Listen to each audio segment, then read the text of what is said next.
अस्सलामुअलैकुम। This is doctor Mohammad Naveed Jafar. जी, उम्मीद है आप लोग ठीक होंगे, खुश होंगे, फिट-फाट होंगे, सेट-फाट होंगे। आज ये हमारी जैसे मैंने वादा किया था एक स्पेशल लेक्चर सीरीज़ का आगाज़ बाकायदा तौर पे मैंने कर दिया है मैथमेटिक्स फर्स्ट ईयर का, जो कि एक्चुअली बुक डिस्कस की जाएगी जो आपकी केपीके बोर्ड की बुक होगी और उसको हम बाकायदा डिस्कशन का हिस्सा बनाएंगे।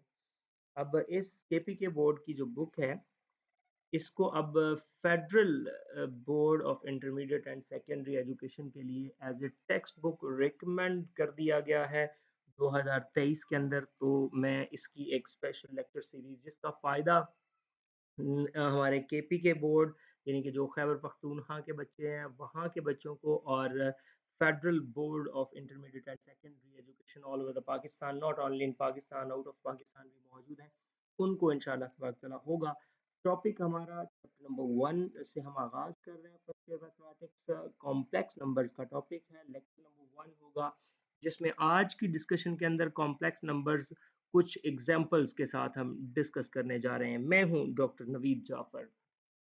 हमारा जो पहला एसएलओ है, चूंकि केपी के बोर्ड और ये स्पेशली फेडरल बोर्ड की अगर मैं बात करूं तो सारी बात जो है वो स्पेशली होनी है आपके स्टूडेंट लर्निंग आउटकम्स के ऊपर। अब ये स्टूडेंट लर्निंग आउटकम्स को लेके हम इंशाल्लाह तबारक तआला आपकी ये डिस्कशन का हिस्सा बनाएंगे। तो पहला जो हमारा स्टूडेंट लर्निंग आउटकम है, अगर मैं उसको यहाँ पे लिखूं कि आपका SLO1 क्या है, तो जो SLO1 है एक्चुअली वो यही है कि आपने रिकॉल करना है किसको, कॉम्प्लेक्स नंबर्स को। सो जी कॉम्प्लेक्स नंबर्स की ये रिकॉलिंग है, इसके ऊपर आज का हमारा लेक्चर होगा पूरा। उसका मफहूम इसी बात में है कि रिकॉल द कॉम्प्लेक्स नंबर्स। सो सबसे पहले आपको अगर इसका आगाज करता चलो तो आपको ये बात ऑब्वियसली आइडिया है नेचुरल नंबर्स क्या होते हैं, और नेचुरल नंबर्स सबसेट हैं होल नंबर्स का। होल नंबर्स जो हैं वो सबसेट हैं इंटीजर्स का, और जो इंटीजर्स हैं वो सबसेट हैं रैशनल्स का। के अलावा एक इर्रेशनल होते हैं, और फिर फाइनली जब आप रैशनल और इर्रेशनल्स को यूनियन कर देते हैं तो उससे आपका जो आंसर होता है वो सेट ऑफ रियल नंबर की सूरत में आपके सामने आ जाता है। अब ये तो पिछली एक कहानी थी जो कि रियल नंबर्स के ऊपर मुहित थी, और रियल नंबर्स के ऊपर इसकी सारी डिस्कशन है। हमने जहाँ से आगाज करना है वो है कॉम्प्लेक्स नंबर। अब कॉम्प्लेक्स नंबर का आगाज ऑब्वियसली तब होगा जब आपको इमेजिनरी नंबर्स का पता होगा। क्योंकि हमने इसकी रिकॉलिंग है ओवरऑल, तो इसलिए इन सारी बातों को डिस्कस कर रहा हूँ। तो इमेजिनरी नंबर्स का आइडिया होना बड़ा ज़रूरी है।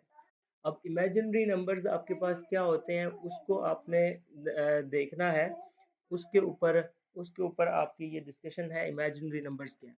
अब देखिए थोड़ा सा इस पे गौर कीजिए, थोड़ा सा इसके ऊपर अगर आप बात करते हैं तो मैं उसके मुताबिक फिर इसको लेके चलूंगा।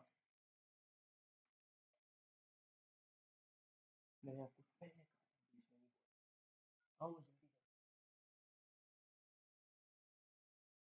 सुनाइए।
जी, तो इमेजिनरी नंबर्स एक्चुअली क्या हैं, कैसे जनरेट होते हैं, इसके ऊपर हम बात करते हैं। लेट्स से दैट देखिए, अगर आपसे कोई कहता है कि आप एक नंबर है उसका स्क्वायर लें और आंसर आपके पास आ जाए -1, पहला सवाल ये है कि इज इट पॉसिबल।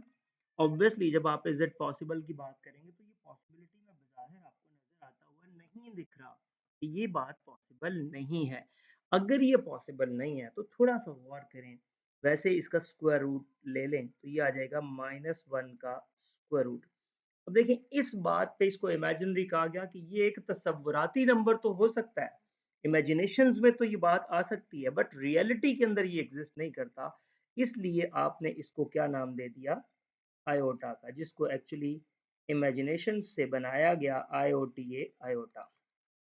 अब क्या किया गया, इस तरह के बेशुमार नंबर्स होंगे, ये अयोटा आ गया, आपका 2 अयोटा हो सकता है, 3 अयोटा हो सकता है, स्क्वायर रूट 2 अयोटा हो सकता है, 5 अयोटा हो सकता है, इस तरह की कई बातें हो सकती हैं। तो आपने फिर क्या किया कि तमाम रियल नंबर्स को प्लस कर दिया इमेजिनरी नंबर्स के अंदर। जब आपने रियल और इमेजिनरी का एक कॉम्बिनेशन बनाया तो उससे बनने वाला जो आपका नंबर था वो आपका कॉम्प्लेक्स नंबर बन गया। तो इस तरह से कॉम्प्लेक्स नंबर की जब डेफिनेशन की बात आती है तो आप कहते हैं the numbers which can be written in the form of a plus iota b are called complex numbers.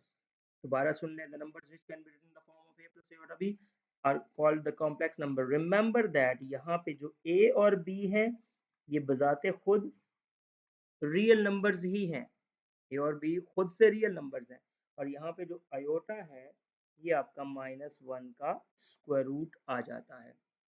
इसके अलावा एक बात और करता चलूँ कि ये जितने भी आपके पास ये नंबर्स होते हैं, इन नंबर्स को लिखने का एक और तरीका है। कॉम्प्लेक्स नंबर्स को आप ऐसे भी लिख सकते हैं, कॉम्प्लेक्स नंबर्स कैन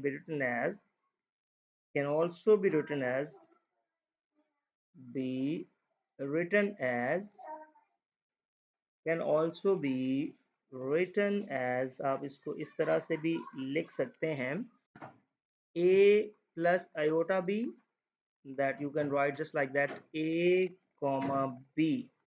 अब इसको a comma b की सूरत में भी लिख सकते हैं। अब ये a comma b लिखें, a plus iota b लिखें, जिस भी अंदाज से आप लिखेंगे तो आपका ये सीन इस तरह से चल जाएगा।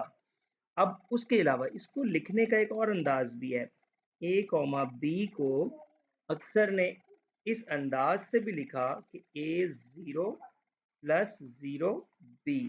अब आप इसमें देख रहे हैं ना, तो इसमें एक्चुअली क्या किया गया है कि दो एक्सिस के ऊपर, ये आपका अगर आप देखें तो ये number on the x axis है और ये नंबर आपका ऑन द वाई एक्सिस है, तो दो एक्सिस का एक कॉम्बिनेशन बना के इस नंबर को बनाया गया।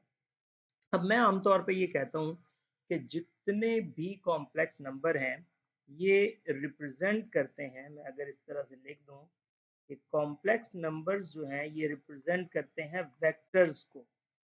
अब देखिए अगर ये वेक्टर्स को रिप्रेजेंट करते हैं तो भाई बड़ी सीधी सी बात है, वेक्टर्स के अंदर तो दो बातें होती हैं और वो ये होता है कि एक उनमें डायरेक्शन बड़ी मानी खेज चीज़ है, वो होना ज़रूरी है, और दूसरा उसके अंदर मैग्नीट्यूड तो ऑब्वियसली है।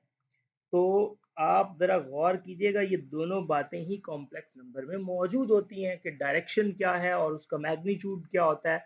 तो देखें जब आप बात करते हैं ना डायरेक्शन की, इसको कॉम्प्लेक्स नंबर की सूरत में कहा जाता है augment of z, argument of Z.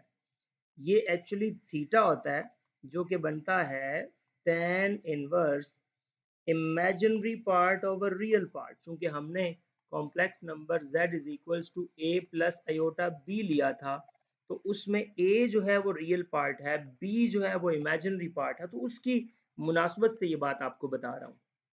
तो tan inverse b over a, that is the direction of that complex number. आगे बढ़ता हूँ और अगर इसके मैग्नीट्यूड की बात करते चलें कि इसका मैग्नीट्यूड क्या होगा, सो बिल्कुल जी मैग्नीट्यूड आप इसका फाइंड कर सकते हैं, और वो कैसे कर सकते हैं, z मॉड से। और actually magnitude means that the length of that complex or vector. ठीक हो गया। अब वो लेंथ कैसे फाइंड की जाएगी, यहाँ पे जो फॉर्मूला है वो है a square plus b square. What does means by a square plus b square? It means that real part square. ये बात बड़ी ध्यान से देखिएगा, चूंकि हम बात कर रहे हैं कॉन्सेप्ट्स की, एसएलओज की, तो इसलिए उस अंदाज से ही इसको लेके चलूंगा। यहाँ इमेजिनरी पार्ट, अब अक्सर बच्चे क्या करते हैं कि ये जो इमेजिनरी पार्ट है ना, इसके साथ अयोटा को सपोज कर लेते हैं। देखिए मैं ये अर्ज कर रहा हूँ कि इमेजिनरी पार्ट, नॉट इमेजिनरी, वो जो नंबर है उसको साथ अयोटा को इंट्रोड्यूस करवा के नहीं, इमेजिनरी पार्ट की बात हो रही है, तो पार्ट तो उसका वो उतना जितना भी 2 अयोटा है, 3 अयोटा है, समथिंग लाइक दैट। मिसाल के तौर पे मैं आपसे कहता हूँ कि मेरे पास एक कॉम्प्लेक्स नंबर है z is equals to 1 plus square root 3 iota. मैं ये दोनों चीज़ें इसमें फाइंड करना चाहता हूँ कि इसकी डायरेक्शन क्या है, यानी कि इसका एंगल क्या है और इसकी लेंथ क्या है। तो नंबर वन, तो जब मैं आर्गुमेंट ऑफ z की बात करूँगा तो मुझे ये चाहिए theta is equals to tan inverse imaginary part which is actually square root 3 over real part which is actually 1। तो ये आ जाएगा tan inverse square root 3 which is 60 degree, और you can say that pi by 3।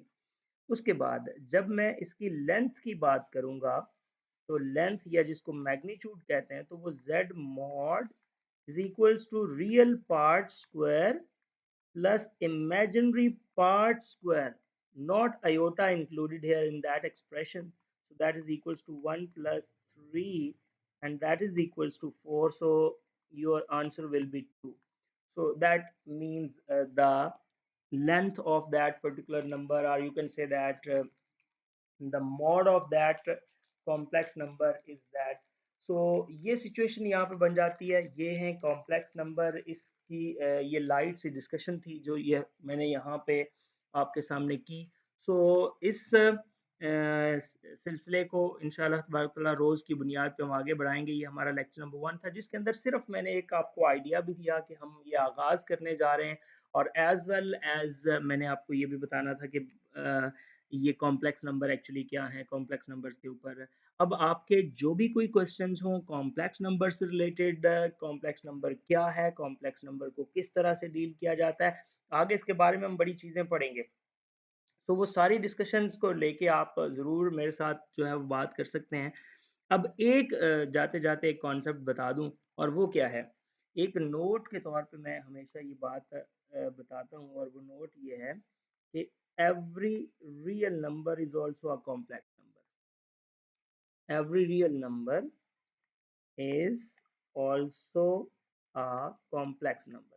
अच्छा, ये बड़ी खूबसूरत बात है कि हर रियल नंबर भी कॉम्प्लेक्स नंबर है।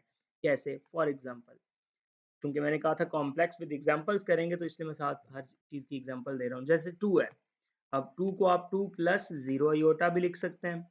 आपके पास स्क्वायर रूट 3 है, आप इसको स्क्वायर रूट 3 प्लस 0 अयोटा भी लिख सकते हैं। आपके पास माइनस 5 है, आप इसको माइनस 5 प्लस 0 अयोटा भी लिख सकते हैं। so these all are complex number by adding 0 iota as an its imaginary। तो ये हम जब इमेजिनरी को यहाँ पे ऐड करते हैं, देखिए डेफिनेशन के अंदर जब हमने कहा ना कि a plus iota b is a complex, वहां पे हमने कहीं b के ऊपर कोई रिस्ट्रिक्शन नहीं लगाई कि वो जीरो नहीं होना चाहिए। तो इसका मतलब है कि जीरो यहाँ पे ऐड किया जा सकता है। लिहाजा यहाँ से पता चला कि ये जो सेट ऑफ रियल नंबर्स होते हैं ये प्रॉपर सबसेट होते हैं कॉम्प्लेक्स नंबर्स का। ये एमसीक्यूज अक्सर आया हुआ है कि ये प्रॉपर है या इम्प्रॉपर है, तो मैं यहाँ पे आपको बता रहा हूँ कि कॉम्प्लेक्स नंबर्स का ये प्रॉपर, ये रियल है, और ये जो है आपका प्रॉपर सबसेट को रिप्रेजेंट कर रहा है, प्रॉपर सबसेट को। इस तरह से हर रियल जो है वो कॉम्प्लेक्स की कैटेगरी में फॉल कर जाता है। नहीं जी, ये था आज का एक छोटा सा लेक्चर। उम्मीद है आपको समझ आई होगी। For any type of question you can contact on that number, और you can send me an email on njsolutionsknk series@gmail.com, और नंबर मेरा 0321475469 सो किसी भी किस्म के क्वेश्चन के लिए आप मुझसे कांटेक्ट कर सकते हैं। इंशाल्लाह कोशिश करूंगा आप लोगों की क्वेरीज के आंसर्स करने की। ये था आज का lecture. Hope so you understand the today's lecture. This is end of our lecture. और ये मैसेज ज़रूर है कि आप लोग जो इन वीडियोस को या इस चैनल को आगे दोस्तों तक लिंक को ज़रूर शेयर करें, ताकि हम एक प्रॉपर सीक्वेंस के साथ जल्द अज जल्द इस complex number as well as KPK की पूरी किताब जो है, पूरी बुक है, उसको इंशाल्लाह रिकॉर्ड करेंगे। सो ये आपके लिए एक अच्छी खबर है कि अगर आप नवीद जाफ़र के लेक्चर्स को लाइक करते हैं, तो इंशाअल्लाह तबारक व तआला आपको नवीद जाफ़र के लेक्चर्स की सूरत में ये सब कुछ मिलेगा। अल्लाह पाक हम सबका हामी और नासिर, खुश रहें, खुशियाँ बाँटे। अल्लाह हाफ़िज़, अस्सलाम वालेकुम।